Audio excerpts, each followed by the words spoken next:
옛날 아주 먼 마을, 푸른 숲 가장자리에 낡은 오두막이 하나 있었다. 그곳에는 마음씨 곱고 부지런한 여인이 홀로 살고 있었다. 아침부터 밤까지 집안일을 돌보았지만 깨끗한 마룻바닥도 따뜻한 파이도 그녀의 마음을 기쁘게 하지 못했다. 아이들이 뛰어노는 남의 집 창문을 바라볼 때면 쓰라린 눈물이 앞을 가렸다. 그녀의 집은 정막으로 가득 차 있었고 그 고요함은 어떤 비명보다 더 크게 귓가에 울리며 끝없는 공허함을 상기시켰다. 어느 날 그리움이 도저히 견딜 수 없게 되자 그녀는 어두운 성상 앞에 무릎을 꿇고 간절히 빌었다. 하느님, 제게 누구라도 보내주세요. 아들이든 딸이든 숲속의 공새끼든 상관없습니다. 제 자식처럼 사랑하고 키우겠습니다. 시간이 흘러 하늘은 그 간절한 소원을 들어주었고 여인에게 아들이 태어났다. 하지만 이 아이는 마치 고대의 숲이 탄생에 관여한 듯 신비로웠다. 아이는 힘이 넘치는 작은 참나무처럼 유난히 튼튼하게 태어났으며 머리부터 발끝까지 촘촘하고 부드러운 갈색 털로 덮여 있었다. 정수리에는 평범한 사람의 귀 대신 둥글고 복슬복슬한 곰의 귀가 우스꽝스럽게 솟아 있었다. 다른 여자였다면 이런 기이한 모습을 보고 공포에 질려 물러섰겠지만 이 여인의 마음은 오직 무한한 다정함으로 채워졌다. 그녀는 자신의 맹세를 기억하며 기쁨에 차 아들을 가슴에 품고 복슬복슬한 정수리에 입을 맞추며 메드베드코라는 다정한 이름을 지어주었다. 그는 숲의 아이이자 사람의 아이였으며 어머니의 눈에는 세상의 어떤 왕자보다 아름다웠으니 그는 그녀의 쓰라린 눈물에 대한 살아있는 응답이었기 때문이다. 숲속 오두막의 시간은 자유로운 바람보다 빠르게 흘러갔다.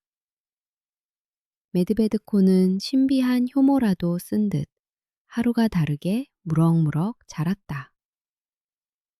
겨우 1살이 되었을 때 이미 5살처럼 보였고 3살이 되자 거대한 소년으로 자라났다. 아들은 착하고 순종적이며 어머니를 도왔지만 그 힘이 감당할 수 없을 정도로 엄청나고 서툴렀다. 고양이를 다정하게 쓰다듬으려 하면 고양이는 거의 죽을 지경이 되어 비명을 질렀다. 문손잡이를 잡으면 무거운 경첩제로 뜯겨 나갔다. 튼튼한 벤치에 앉아 쉬려 하면 요란한 소리를 내며 산산조각이 났다. 어머니는 그를 결코 꾸짖지 않고 조용히 미소 지으며 고개를 저을 뿐 자식의 장사 같은 힘에 놀라워했다. 힘은 젊은 나무의 봄 수액처럼 그 안에서 끌어올랐고 비좁은 인간의 오두막은 그에게 너무 작아져 갔다. 7살이 되자 메드베드코는 어깨가 산처럼 벌어져 어떤 남자보다 더 크게 자랐다. 어느 날 어머니가 숲에 가서 땔감을 좀 가져오라고 부탁했다. 숲속 깊은 곳에 들어간 그는 나뭇가지들을 보더니 하나하나 줍기가 귀찮아졌다. 장사는 수백 년 된 참나무로 다가가 거친 줄기를 억센 팔로 꽉 껴안고 다리를 축축한 땅에 지탱하더니 가벼운 신음소리와 함께 마치 풀포기인 양 나무를 뿌리채 뽑아버렸다. 그는 숲의 거인을 어깨에 짊어지고 가볍게 집으로 가져와 문턱에 무심하게 던져놓았다. 육중한 충격에 땅이 쿵 하고 울렸다. 현관으로 나온 어머니는 깜짝 놀라며 깨달았다. 자신의 집에 전례 없는 진짜 장사가 자라고 있음을. 그는 땔감 한 묶음이 아니라 나무 전체를 가져와 세상에 말없이 선언한 것이다. 나는 여기 있고 나는 대지처럼 강하다. 메드베드코의 엄청난 힘과 짐승 같은 모습에 대한 소문은 빠르게 마을로 퍼져 사람들의 마음을 검은 공포로 물들였다. 사람들은 구석에서 겁에 질려 속닥거하며 그를 늑대인간이나 숲의 요괴라 불렀고 이웃들은 그들의 집을 피해 다니기 시작했다. 마침내 오두막 앞에 쇠스랑과 횃불을 든 성난 남자들이 모여들었다. 그들은 괴물이 당장 떠나지 않으면 집을 불태워버리겠다고 위협하며 사납게 소리쳤다.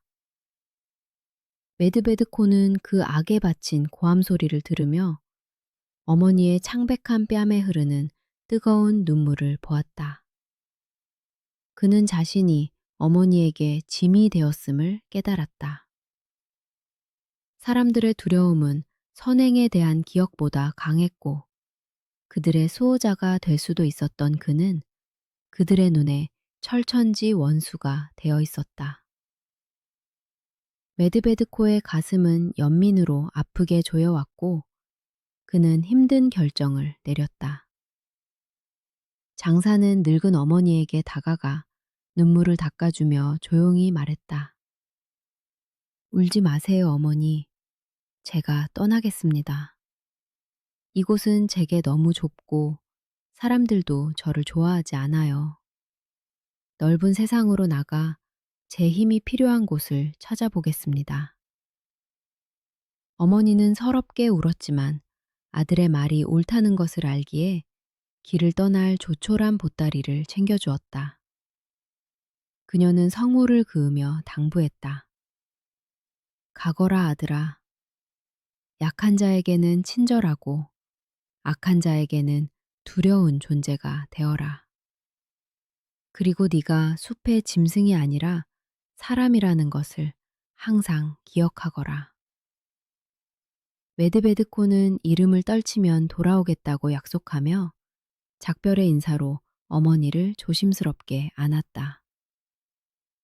그는 사람들에 대한 원망 대신 춥고 낯선 타지에서 자신을 따뜻하게 해줄 어머니의 손길을 간직한 채 떠났다. 메드베드코는 넓은 세상을 유랑하기 시작했다. 그의 긴 여정은 울창한 숲과 눈 덮인 높은 산의 고개를 넘는 길이었다. 어디를 가나 그는 이방인이었다. 숲속 짐승들은 그의 인간 냄새에 겁을 먹고 달아났고 사람들은 그의 무시무시한 짐승 같은 모습에 공포에 질려 숨었다. 별이 총총한 밤하늘이 그의 잠자리였고 소박한 열매와 뿌리가 그의 식사였다. 장사의 힘이 가슴을 터질 듯 채우며 분출구를 찾았지만 쓸 곳이 없어 그는 무의도식에 괴로워했다. 그는 자신과 대등한 자와 감당할 만한 일을 찾아 외로운 바위처럼 앞으로 나아갔다. 그는 평범한 삶을 살기에는 너무나 거대했고 세상은 그를 손님으로 맞아야 할지 주인으로 맞아야 할지 몰라 그 앞에서 길을 비켜주었다. 어느 날 메드베드코는 큰 도시에 도착해 대장간을 찾아가 손에 맞는 철 곤봉을 만들어 달라고 부탁했다. 대장장이는 놀랐지만 건장한 조수 3명이 겨우 땅에서 들어올릴 만한 검은 덩어리를 만들어냈다. 장사는 그것을 한 손으로 잡고 장난치듯 하늘 높이 던졌다가 손바닥으로 받았는데 약한 무쇠는 충격에 산산조각이 나고 말았다. 약하군. 그는 불만스럽게 툴툴거렸다. 두려움과 경외심에 사로잡힌 장인은 다시 작업에 착수했고, 이번에는 전보다 3배나 더 크고 무거운 곤봉이 나왔다. 곤봉은 구름 위까지 치솟았다가 돌처럼 떨어져 내렸지만, 강력한 손바닥에 부딪히는 무시무시한 충격을 견뎌내며 웅장하게 울리기만 했다. 수백 년 된 참나무를 뽑을 수 있는 손에 걸맞은 무기가 탄생할 때까지 무쇠는 화덕 속에서 신음하고 휘어졌다. 메드베드코는 만족스럽게 고개를 끄덕였다. 이제 그는 위대한 전투를 치를 준비가 되었다. 메드베드코가 울창한 숲을 헤치고 가는데 갑자기 끔찍한 파열음과 굉음이 들렸다. 넓은 공터로 나가보니 산 같은 거인이 밭을 일구기 위해 수백 년 된 참나무들을 장난감처럼 땅에서 뽑아내고 있었다. 그는 천하장사 두보데르였다. 메드베드코가 그에게 다가가 정중하게 말했다. 형제여, 힘이 장사구려 하지만 누가 더 센지 겨뤄보지 않겠소? 우리 힘을 한번 견주어 봅시다.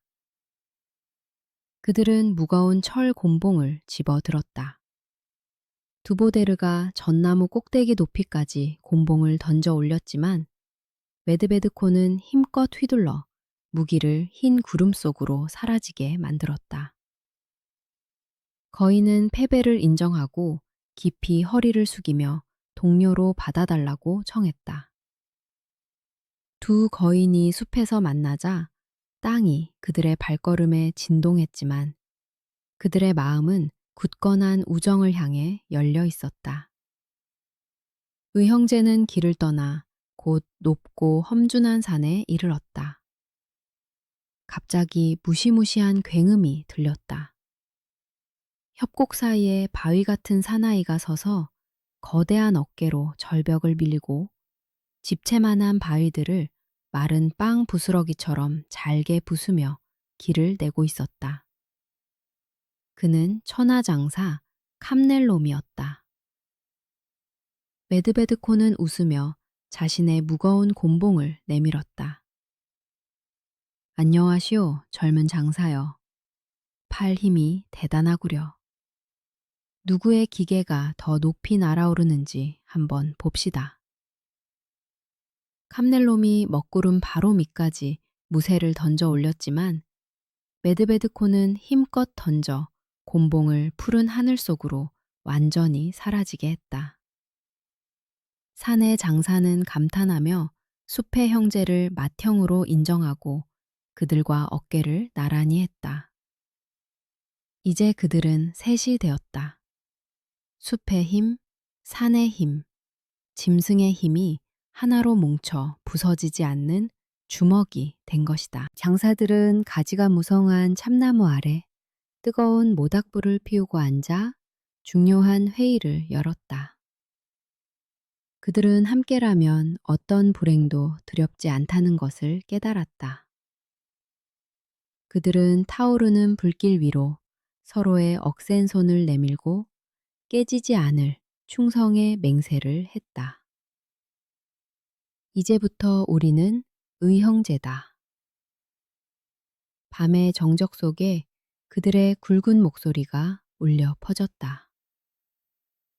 빵도 명예도 죽음의 위험도 똑같이 나눈다.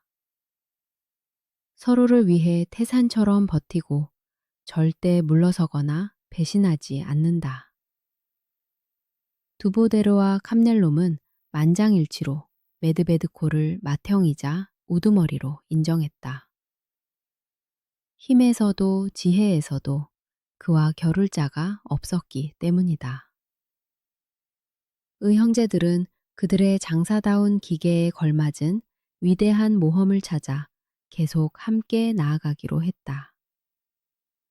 그들의 목소리는 하나로 합쳐졌고 탁 트인 하늘 아래서 맺은 맹세는 어떤 쇠사슬보다 더 단단하게 그들을 묶어주었다.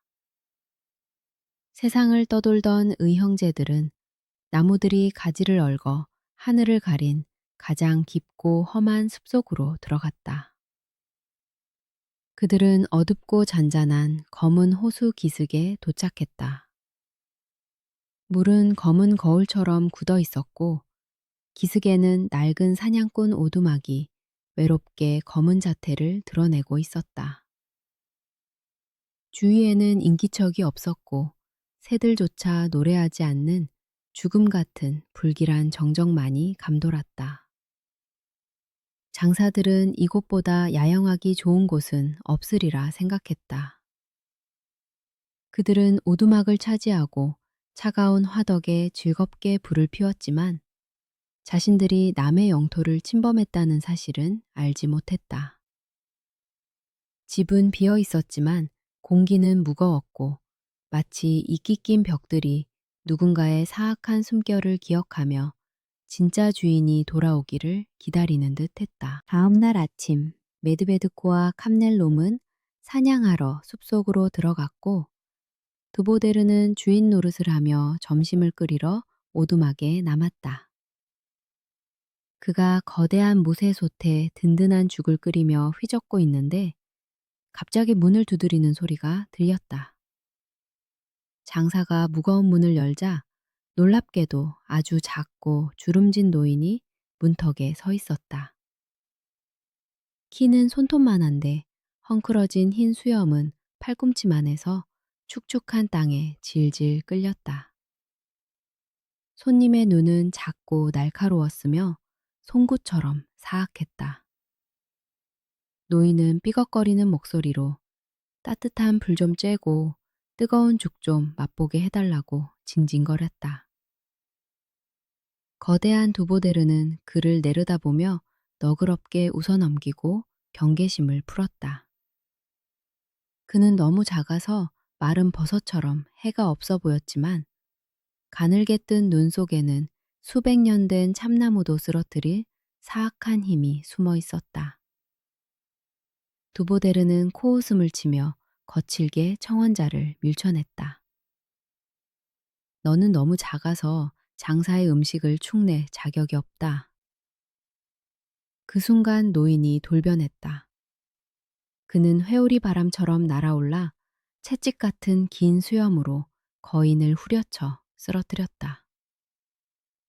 난쟁이는 팽이처럼 돌며 수염으로 두보데르를 칭칭 감고 주먹질을 해대어 꼼짝도 못하게 만들었다. 악당은 죽을 마지막 한 숟가락까지 다 먹어치우고는 씻은 듯이 사라졌다. 저녁에 형제들이 돌아와 보니 솥은 비어 있고 두보데르는 벤치에서 옆구리를 문지르며 신음하고 있었다. 그는 천하장사인 자신이 쭈그렁 노인에게 당했다는 사실을 인정하기가 부끄러웠다. 아궁이 연기에 질식해서 그래. 죽은 저절로 끓어 넘쳐 타버렸고 그는 눈을 피하며 거짓말을 했다. 거인은 난쟁이에게 두들겨 맞고 누워 있었지만 멍든 상처의 고통은 짓밟힌 자존심의 고통에 비하면 아무것도 아니었다. 다음 날은 칸넬롬이 집안일을 할 차례였다. 그가 기름진 국을 끓이고 있는데 갑자기 또 문 두드리는 소리가 났다.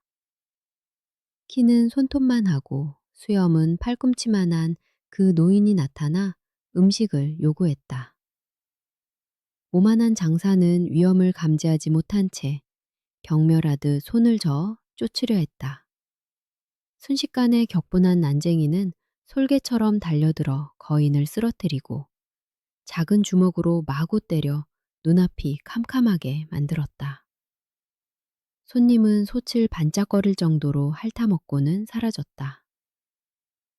저녁에 동료들이 돌아와 보니 캄넬롬이 화덕 위에 누워 신음하고 있었다. 수치심이 영혼을 태웠고 그는 거짓말을 했다. 열기에 지쳐서 점심을 망쳤네. 형제들은 서로 눈빛을 교환했지만 침묵했고 메드베드코만이 불길한 낌새를 채고 어둡게 인상을 찌푸렸다. 두 번째 장사도 똑같은 작고 사악한 힘의 희생양이 되었고, 거짓말은 다시 한번 그의 명예를 지키는 유일한 방패가 되었다. 셋째 날에는 메드베드코가 오두막에 남았다.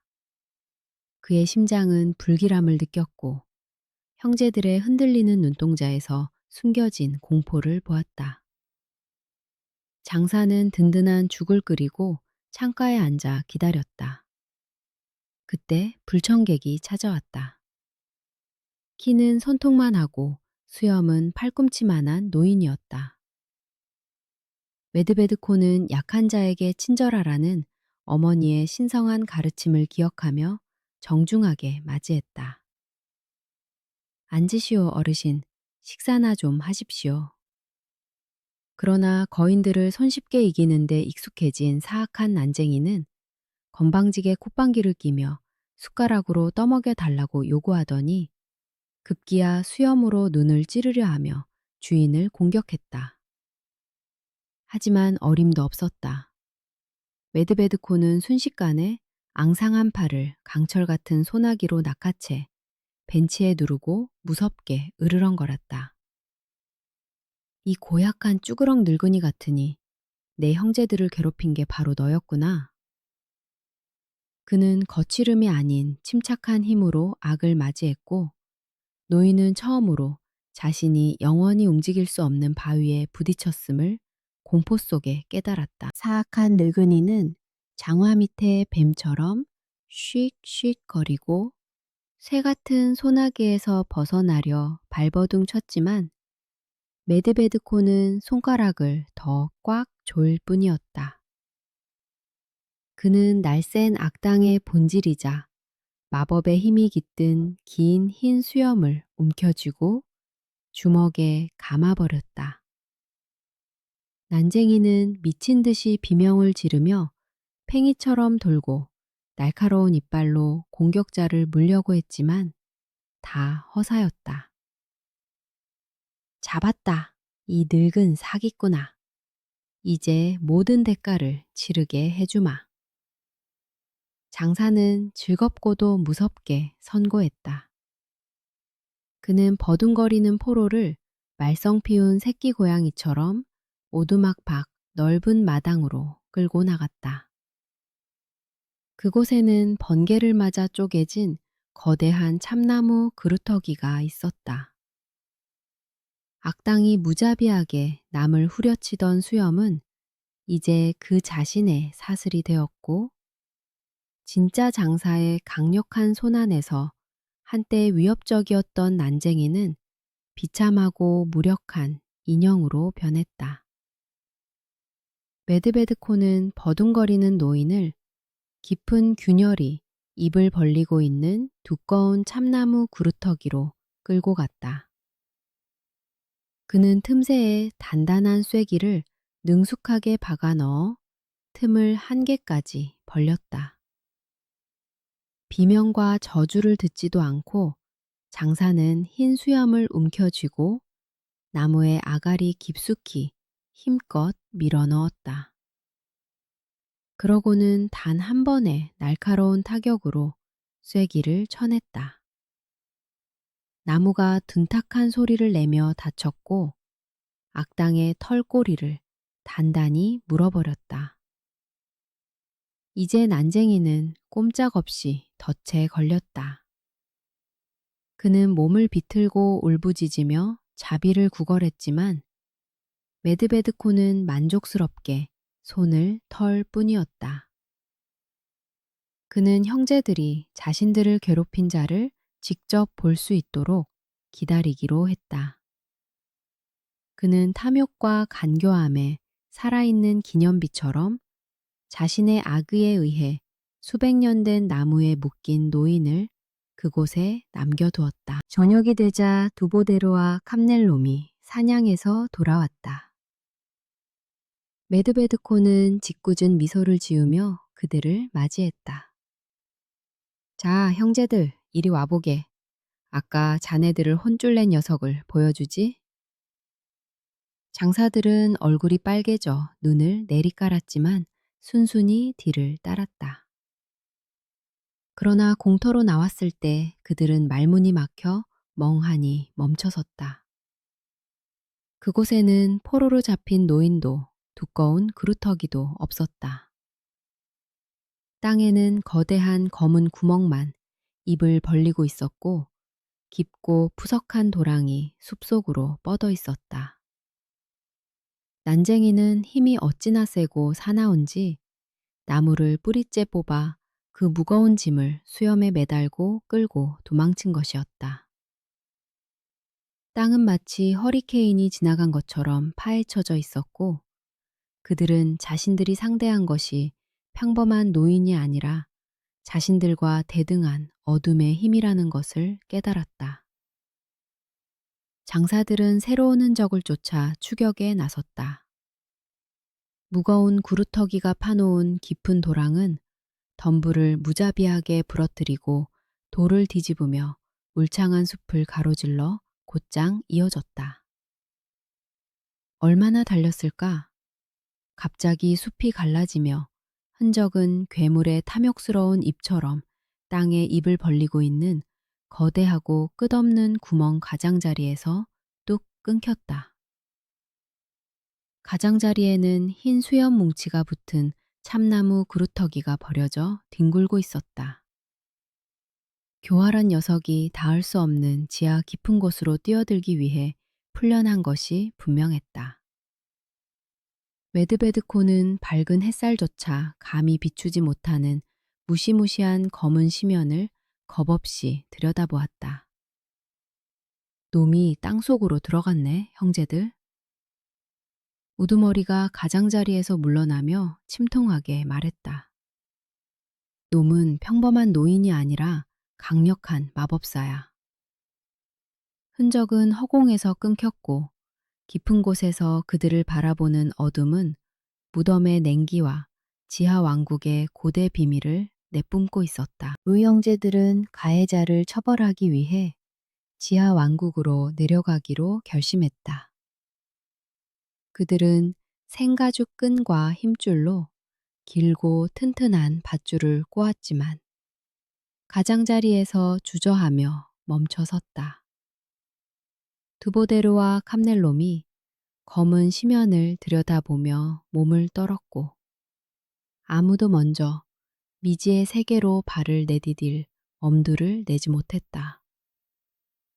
그들의 겁먹은 모습을 보고 메드베드코는 씁쓸하게 웃을 뿐이었다.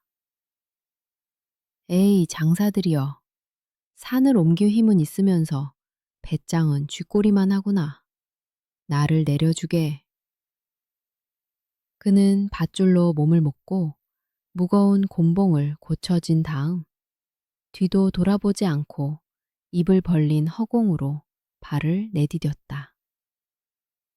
형제들은 부끄러워 눈을 피하며 천천히 밧줄을 풀기 시작했다.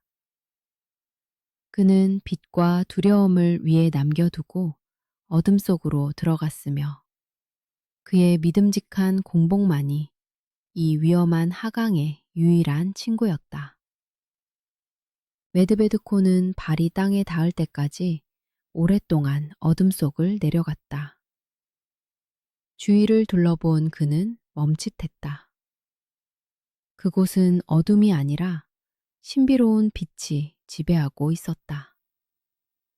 나무와 풀 한 폭이, 짐승 하나하나가 순수한 붉은 구리로 주조된 전례 없는 왕국이 그들 앞에 펼쳐져 있었다. 그가 걸을 때마다 무거운 발걸음에 땅이 웅장하게 울렸다. 곧 장사는 뜨거운 불길처럼 타오르는 구리 궁전에 도착했다. 현관에는 형언할 수 없이 아름답지만 창백하고 슬픈 처녀가 앉아 있었는데 그녀가 이 땅의 주인이었다.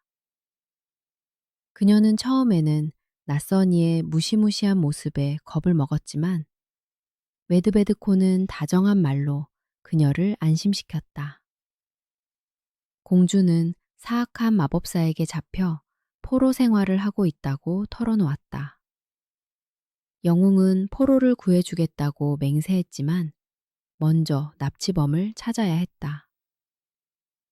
이곳에서는 바람조차 구리 잎사귀에 닿으면 쇳소리를 냈고 이 붉은 빛 속에서 공주의 슬픔은 더욱 창백하고 깊어 보였다. 첫째 자매와 작별한 메드베드코는 계속 걸어가 곧 은왕국의 경계에 들어섰다. 이곳은 모든 것이 달랐다. 공기는 차가워졌고 세상은 눈부신 흰빛으로 넘쳐났다.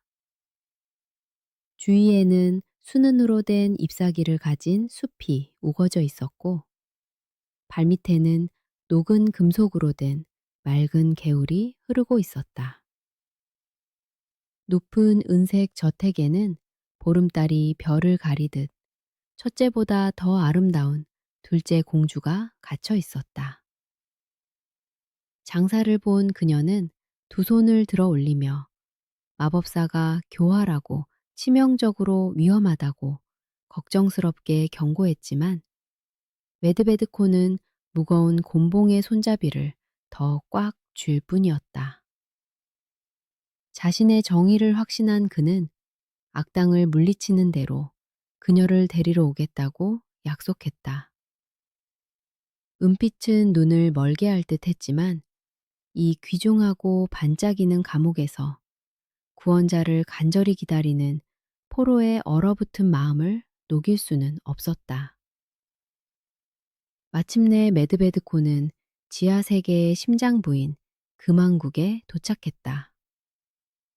이곳의 모든 것은 눈이 아플 정도로 강렬하게 타오르며 빛나고 있었다. 무성한 풀과 기이한 새들, 높은 저택들이 모두 순수하고 무거운 황금으로 주조되어 있었다. 호화로운 궁전에는 온 세상에서 찾을 수 없을 만큼 아름다운 세 자매 중 막내 공주가 앉아 있었다. 그러나 만남의 기쁨은 어두워졌다. 바로 그 사악한 노인 마법사가 그녀의 비단 같은 무릎에 흉측한 흰 머리를 얹고 평온하게 잠들어 있었기 때문이다. 처녀는 장사를 발견하고 겁에 질려 손가락을 입술에 대며 조심하라고 손짓으로 애원했다. 메드베드코는 무섭게 인상을 찌푸리며 믿음직한 공봉을 고쳐쥐고 멈춰섰다. 눈부신 황금 속에서 작고 주름진 고대의 악 자체가 잠들어 있었지만 그의 무겁고 거친 숨소리에 육중한 황금 궁전 벽조차 떨리고 있었다. 메드베드코는 정직한 전사로서 잠든 적을 치지 않았다. 그는 가까이 다가가 무거운 곤봉으로 황금 바닥을 힘껏 내리쳤고 궁전이 진동했다. 일어나라, 늙은 사기꾼아.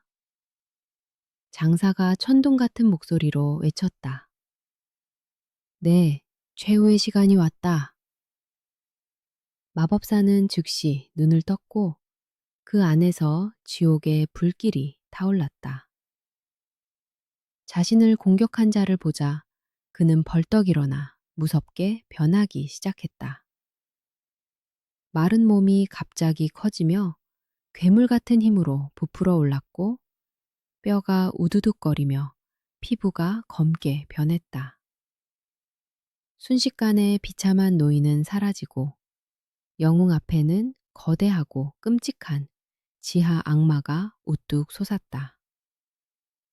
그의 작은 키는 교활한 가면일 뿐이었고 이제 그 가면을 벗어던진 그는 홀 전체를 가득 채우며 길들일 수 없는 지하 분노의 진정한 화신이 되었다. 악마는 포효하며 어둠을 불러내어 불타는 번개와 무거운 우박 폭풍을 장사에게 퍼부었다. 하지만 메드베드코는 무거운 곤봉을 믿음직한 방패 삼아 절벽처럼 버텼다. 그들이 홀 중앙에서 격돌하자 그 무시무시한 충격에 지하 세계의 기반 자체가 흔들렸다. 육중한 황금 기둥들이 무너지고 먼지가 사방으로 날렸으며 수천 명의 대장장이가 한꺼번에 모루를 내리치는 듯한 굉음이 울렸다. 마법사는 흑마법으로 맹렬히 공격하며 용사를 태워버리려 했지만 메드베드코는 원초적인 숲의 힘이 담긴 파괴적인 타격으로 응수했다. 싸움은 대등했고 누구도 승리를 양보하려 하지 않았다. 아름다운 공주는 죽은 듯이 벽에 붙어 공포와 희망 속에 이 치명적인 춤을 지켜보았다. 정직한 힘의 세계와 어두운 간계의 세계. 두 세계가 이 홀에서 충돌했고 그들의 격렬한 분노가 부딪힐 때마다 고대의 대지 자체가 신음하고 갈라지고 녹아내렸다. 이 사투는 오래 지속되었고 두 적수의 힘은 이미 바닥나고 있었다. 그때 교활한 마법사는 자신의 마지막이자 가장 비열한 속임수를 쓰기로 결심했다. 그는 거친 목소리로 울부짖으며 장사를 완전히 태워버리기를 바라며 맹렬한 불의 회오리로 변했다. 그러나 메드베드코는 동요하지도 물러서지도 않았다. 기회를 엿보던 그는 믿음직한 무거운 곤봉을 고쳐주고 장사의 힘을 다해 휘둘러 포효하는 악마의 이마에 파괴적이고 정확한 일격을 가했다. 패배한 적은 땅에 쿵 하고 쓰러졌다. 그의 몸은 즉시 검게 변하고 탄 종이처럼 오그라들더니 한 줌의 비참한 회색재로 부서져 내렸다. 타격이 어찌나 강력했던지 그 메아리가 지상까지 닿아 온 세상에 어둠의 지배가 끝났음을 알리는 듯 했다. 악당의 재가 흩어지자마자 황금공주는 기쁨의 눈물을 흘리며 강력한 구원자의 목에 매달렸다.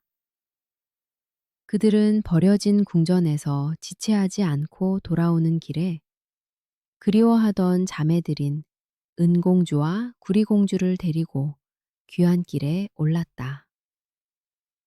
각 미녀는 작별의 선물로 놀라운 기적을 행했다. 자신의 거대한 왕국을 작은 마법의 알, 즉 구리, 은, 황금 알로 말아서 자유로운 세상으로 가져가기로 한 것이다. 곧 그들은 희망의 빛처럼 어둠 속에서 늘어뜨려진 바로 그 밧줄 아래 모두 모였다. 끔찍하고 긴 포로 생활이 끝났기에 그들의 가슴은 기쁨으로 벅차올랐다. 그들은 출구에 서서 손바닥 안에 온 세상을 소중히 쥐고 있었고 그들의 영혼은 고향의 태양을 곧 만날 것이라는 달콤한 기대감에 노래했다. 메드베드코는 무거운 밧줄을 세게 잡아당겨 신호를 보냈다. 위에서 형제들이 넓은 가죽 고리를 내려보냈다. 영웅은 먼저 구리공주를 태우고 뒤이어 은공주를 올려보냈다. 작별 인사를 하며 그녀들은 예민한 소녀의 마음으로 불길함을 느낀 듯 구원자의 눈을 걱정스럽게 들여다보며 조용히 경고의 말을 속삭였다. 마침내 세 자매 중 가장 아름다운 황금 공주의 차례가 되었다. 두보데로와 캄넬롬이 그녀를 세상 밖으로 끌어올렸을 때 그들은 그녀의 천상 같은 아름다움에 완전히 이성을 잃고 말았다. 그들의 판단력은 흐려졌고 질투라는 검고 끈적끈적한 뱀이 심장을 아프게 찔렀다. 장사들은 형제의 신성한 맹세를 잊고 이렇게 놀라운 보물들은 자신들이 차지해야 한다고 서로 결심했다. 미녀들이 하나씩 올라올 때마다 그들의 질투는 독초처럼 자라나 과거의 충성심과 명예라는 약한 싹을 무자비하게 짓밟았다. 이제 메드베드코 자신이 지긋지긋한 지하 감옥을 떠날 차례가 되었다. 그가 밧줄로 다가갔지만 갑자기 심장이 닥쳐올 불행을 예감하며 불안하게 조여왔다. 장사는 목숨을 걸지 않고 거대하고 무거운 바위를 찾아 자신 대신 고리에 단단히 묶었다. 올려라, 형제들! 그가 위를 향해 우렁차게 외쳤다. 두보데르와 캄넬롬은 무게를 느끼고 짓궂게 웃으며 힘을 합쳐 짐을 끌어올렸다. 그러나 짐을 중간쯤 올렸을 때 공모자들은 서로 눈짓을 교환하고 팽팽한 힘줄을 칼로 무자비하게 그어버렸다. 공기를 가르는 소리가 나더니 바위가 끔찍한 굉음과 함께 아래로 떨어져 영웅의 발치에서 산산조각이 났다. 메드베드코는 파편을 바라보며 씁쓸하게 고개를 저었다. 이것이 너희의 맹세이고 너희 우정의 대가로구나. 밧줄은 끊어졌고 바위와 함께 그들의 양심도 바닥으로 떨어져 영원히 다시 맞출 수 없는 조각이 되어버렸다. 메드베드코는 텅 빈 지하 세계에 홀로 남겨졌다. 그는 사랑하는 세상으로 돌아갈 방법을 알지 못한 채 인적 없는 왕국들을 슬프게 돌아다녔다. 그의 슬픔에는 끝이 없는 것 같았다. 갑자기 하늘이 어두워지고 낯빛 구름이 몰려오더니 무서운 폭풍이 몰아쳤다. 하늘에서 돌 같은 굵은 우박이 쏟아져 살아있는 모든 것을 아프게 때렸다. 장사는 애처로운 울음소리를 듣고 고개를 들어 거대한 참나무 꼭대기에 있는 둥지를 보았다. 그 안에는 얼음 알갱이에 무자비하게 맞으며 공포에 떨고 있는 어린 새들이 있었다. 메드베드코는 자신의 불행을 잊고 순식간에 나무로 기어 올라가 자신의 넓은 외투로 불쌍한 새들을 덮어 사악한 악천후로부터 보호했다. 그는 어둠의 포로였지만 그의 마음은 여전히 밝았고 그 빛이 하늘로부터 오랫동안 기다려온 구원을 불러왔다. 갑자기 다시 하늘이 어두워지고 바람이 소란스러워지더니 거대한 왕 독수리가 둥지로 내려왔다. 어미새는 새끼들이 사람의 온기로 따뜻하게 보호받아 무사한 것을 보고 분노를 자비로 바꾸었다. 네가 내 자손을 구했구나, 인간이여. 천둥 같은 목소리로 말했다. 보상으로 원하는 것을 말해라. 메드베드코는 절을 하며 말했다. 재물은 필요 없으니 나를 고향 땅 맑은 태양 아래로 데려다 주기만 하시오. 새는 동의했지만 경고했다. 올라가는 길은 멀다. 비행 중에 나를 먹일 고기와 물을 준비해라. 그렇지 않으면 힘이 부족할 것이다. 장사는 마법사의 창고에서 식량을 모아 새의 넓은 등에 싣고 자신도 올라탔고 그들은 하늘로 솟아올랐다. 그가 우박으로부터 보호해 주었던 날개가 이제는 영원한 감옥에서 그를 데려가는 자신의 날개가 되었다. 거대한 독수리는 짙은 지하의 어둠을 날개로 가르며 점점 더 높이 날아올랐다. 메드베드코는 요구할 때마다 고기를 먹이고 물을 주었다. 그러나 길은 너무 멀었고 식량은 갑자기 바닥났다. 독수리는 급격히 고도를 잃기 시작했고 날개는 힘없이 처졌다.